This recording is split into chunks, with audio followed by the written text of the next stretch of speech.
Hey guys, this is Comic Uno. Today I'm doing a review for The Amazing Spider-Man issue 1.5, the last issue of the Learning to Crawl miniseries. So before I start talking about The Amazing Spider-Man, just want to give you guys a couple updates. Of course, I have Comic Uno episode 66, and that's the show where I review all the comics I read this week in one show. And here are those exclusive comics. We got Robin Hood Ongoing issue 2, Cartoon Network Super Secret Crisis War issue 4, Pop issue 2, Outcast issue 4, Sinestro issue 1 features them, which I also have an in-depth review for that on Comic Frontline, and Batman Eternal issue 25. So if you want to go check out all those reviews, go to Comic Uno episode 66, which will be annotated.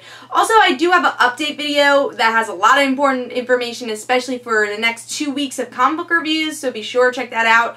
Also, contest is in that too. And I also have another contest video where you can win a DVD set, so be sure to check out that video too, which is all annotated. So let's talk about The Amazing Spider-Man Learning to Crawl, issue 1.5. Love the Alex Ross cover, and I think this has been a really solid miniseries. Like I've been saying, this is the way DC should have handled Batman Zero Year, where Amazing Spider-Man's usually double shipped, so we get to see 2 Amazing Spider-Man books a month. So instead of doing that, they said, hey, we want this Learning to Crawl series, let's do 1 Amazing Spider-Man book and then make this the second ship book. So I really like the idea of that. I thought they handled that really well, where we still get our Amazing Spider-Man stories that we know and love, but also get the Zero Year story that maybe we'll have a fun time with, which I did have a fun time with. So love the cover, and I love the way they scheduled this. I thought it was really well done.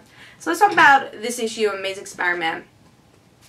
So with this, we get to see that Spider-Man has once again quit. He doesn't want to, Peter doesn't want to be Spider-Man again, but he has not the responsibility, but he wants to defeat Clash just because he's kind of destroying the city, and he feels that is his responsibility, but he doesn't really do, oh, great power, great responsibility. He actually gets that a lot later in the issue, where Aunt May says, you know what, I should have talked to you a long time ago. Why am I pushing you to these counselors?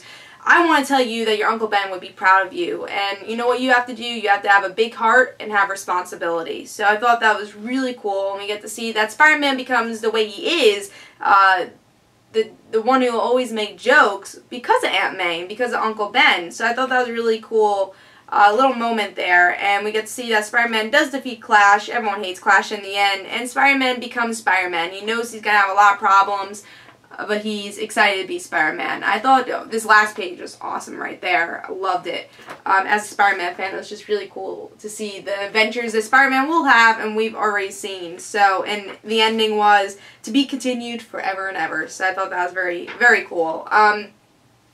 I really thought this was a cute issue. You know, I thought it was very solid. Overall, I think the miniseries was pretty good. I liked it. I think it's something, if you're a new Spider-Man fan, if you want to learn more about Spider-Man, this is a series you should pick up, probably in trade. I do recommend this series a little bit more for trade than single issue, but I'm happy I read it in single issue, but you really do not need to read it in single issue.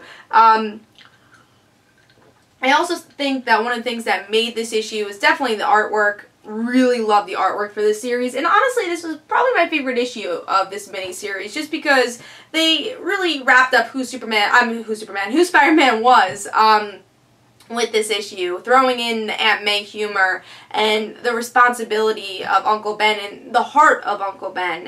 You know, I thought they did this whole entire Uncle Ben analogy so well that I've never seen it before, and who knew you could do an Uncle Ben analogy without seeing it before? I've never seen it. I thought that was really cool, because usually we've seen the whole great power, great responsibility thing, and I was like, oh, of course we're going to see the same thing. But this was something new, and adding something, you know, what we love about Uncle Ben, what Peter loves about Uncle Ben into the story, and also having a great, strong character of Aunt May here, which I don't think we've seen in a really long time. So, Clash was a pretty cool arch-nemesis for the first story. I thought it was reasonable to have Clash as the arch-nemesis, and yeah, I really enjoyed it. So, I'm going to give it 4 stars. I thought it was a very cute issue, and I thought it was very solid, and I do recommend the miniseries overall.